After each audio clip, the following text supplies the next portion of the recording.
नमस्कार, आपका स्वागत है हमारे चैनल पर। और महाराष्ट्र से बहुत बड़ी खबर आ रही है। जो आज एमएलसी के इलेक्शन हुए थे वहां पर, और उस पर बहुत बड़ी खबर आ रही है कि फिर से बीजेपी ने बाजी मारी है इस एमएलसी चुनाव में। और जो महाविकास आघाड़ी की जो सरकार चल रही थी उसको बहुत बड़ा झटका लगा है। उसके तरफ से जो कांग्रेस का एक उम्मीदवार था, पहले एमएलसी के इलेक्शन में 6 उम्मीदवार महाविकास आघाड़ी द्वारा उतारे गए थे और बीजेपी द्वारा 5 उम्मीदवार उतारे गए थे 10 सीटों के लिए। तो 11 जो उम्मीदवार उठ गए थे उसकी वजह से इसका इलेक्शन हुआ एमएलसी चुनाव का। और आज पूरे दिन यह इलेक्शन के मतदान हुए और अब 8-9 बजे अब इसके मतगणना शुरू हुई। और उसके बाद धीरे धीरे जब मतगणना शुरू हुई उसके बाद रुझान जब आने लगे तो बीजेपी के लिए बहुत बड़ी खुशखबरी आ गई है कि जो नतीजा आया है वो काफी चौंकाने वाला नतीजा सामने आ रहा है कि जहां पर जो बीजेपी है उसने 5 सीटों पर विजय हासिल की है और जो महाविकास आघाड़ी है उसको भी 5 सीटों से ही संतोष करना पड़ गया है। कहा जा रहा था कि माना जा रहा था पहले जो महाविकास आघाड़ी है वो केवल 5 सीटों पर उसकी जो जीत संभव हो सकती है, और जो 6वीं सीट के लिए बीजेपी और कांग्रेस के बीच में बड़ा कांटे का मुकाबला था। उस मुकाबले में अब बीजेपी ने बाजी मारते हुए वो जीत हासिल कर ली है। आपको बता दें कि इसमें जिस तरीके से ये पूरी जो रणनीति अपनाई गई ये वही रणनीति थी जिस तरीके से अभी जो राज्यसभा के चुनाव हुए थे वहां पर किस तरीके से बीजेपी ने वो राज्यसभा की सीट निकाली, उसी तरीके से देवेंद्र फडणवीस ने इस बार जो रणनीति बनाई थी वो अमित शाह जी के जो पहले राज्यसभा की रणनीति उसी के तहत उन्होंने इस बार जो एमएलसी के इलेक्शन हुए वहां पर कांग्रेस नहीं पूरी महाविकास आघाड़ी में जो तीनों पार्टियां उनको पटकनी दी है। अब आपको बता दें कि जो 5वीं सीट थी उस पर कांटे का जो मुकाबला हुआ था उसमें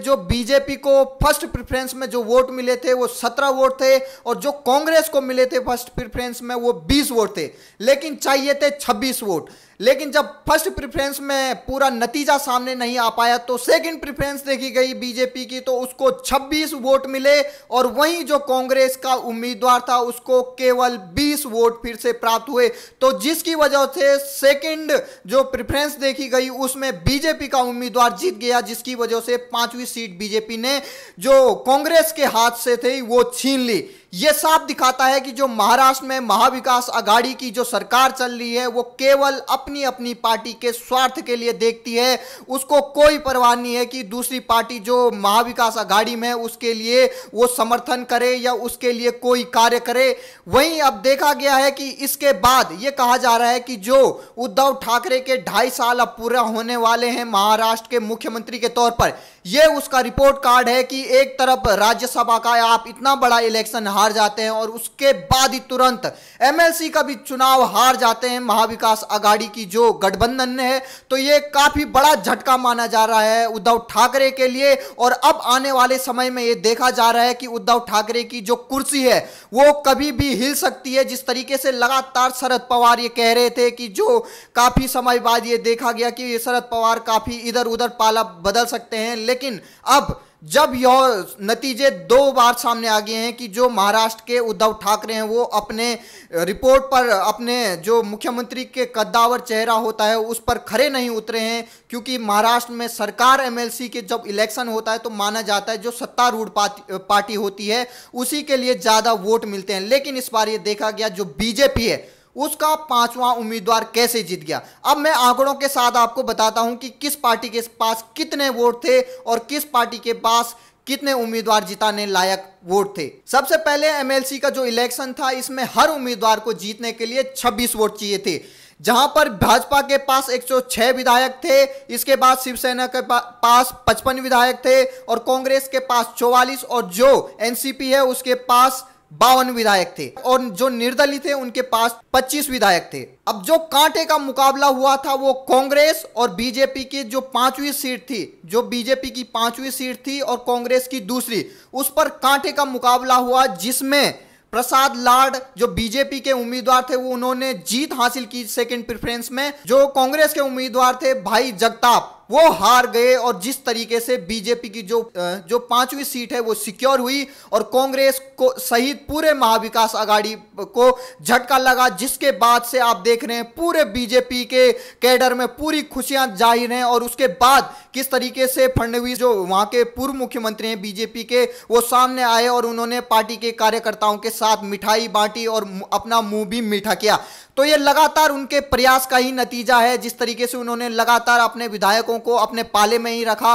और अब ये बहुत बड़ी खबर आ रही है इसमें कि जो कांग्रेस के 2 विधायक थे उन्होंने क्रॉस वोटिंग की है। तो ये बहुत बड़ी बात है कि जो कांग्रेस के खुद के विधायक थे उन्होंने अपनी पार्टी का साथ न देकर बीजेपी का साथ दिया है और उन्होंने क्रॉस वोटिंग की है। जो ये सेकंड प्रेफरेंस में आया है नतीजा, ये उसी का माना जा रहा है कि जो कांग्रेस के 2 विधायक थे उन्होंने क्रॉस वोटिंग की, जिससे पार्टी के अंदर भीतर घात हुआ और उनका जो सेकंड उम्मीदवार था वो हार गया। और बीजेपी के पांचों के पांचों उम्मीदवार किस तरीके से जीत हासिल करते हैं, ये जो राष्ट्रपति का इलेक्शन है उससे पहले तगड़ा झटका है जो महाविकास आघाड़ी है, जो शरद पवार हैं और जो उद्धव ठाकरे हैं। अब संजय राउत का इस नतीजे पे क्या कहना है, क्योंकि पिछली बार जब उनसे कहा गया कि राज्यसभा में कैसे बीजेपी अपना सीट सिक्योर कर पाई, तो उस समय उन्होंने कहा था कि ऊपर से मतलब दबाव है और काफी बीजेपी ने षड्यंत्र रचा है। लेकिन अब जो एमएलसी का इलेक्शन है उसमें तो केंद्र का ज्यादा हस्तक्षेप नहीं रहता है,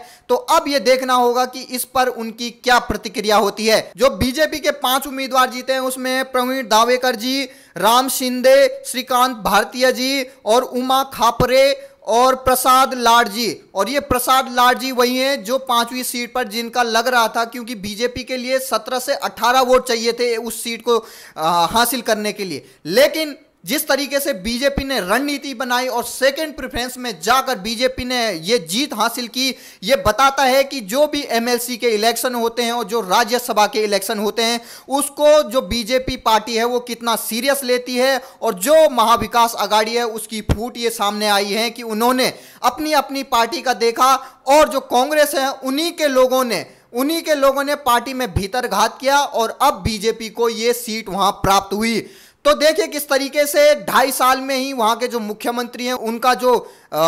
नेतृत्व है वो किस तरीके से चरमराता हुआ नजर आ रहा है और उसकी जो छवि है इतनी धूमिल सी हो गई है, उन प्रभुत्व है वो इतना खत्म हो गया है कि वो अपनी जो गठबंधन है उसके सेकंड उम्मीदवार को नहीं जिता पाते, जबकि उनके पास काफी चांस था, बीजेपी से ज्यादा चांस थे कि वो इस पार्टी को इस सीट को सिक्योर कर सकें। क्योंकि जो निर्दलीय उम्मीदवार होते हैं, जो विधायक होते हैं निर्दलीय, वो ज्यादातर सत्तारूढ़ पार्टी के लिए अपना फेवर करते हैं। लेकिन इस बार ये देखा गया काफी निर्दलियों ने बीजेपी का भी साथ दिया और जो महाविकास आघाड़ी है उसमें से ही फूट होकर आती है और बीजेपी का समर्थन करती है। अब यह देखना होगा कि वो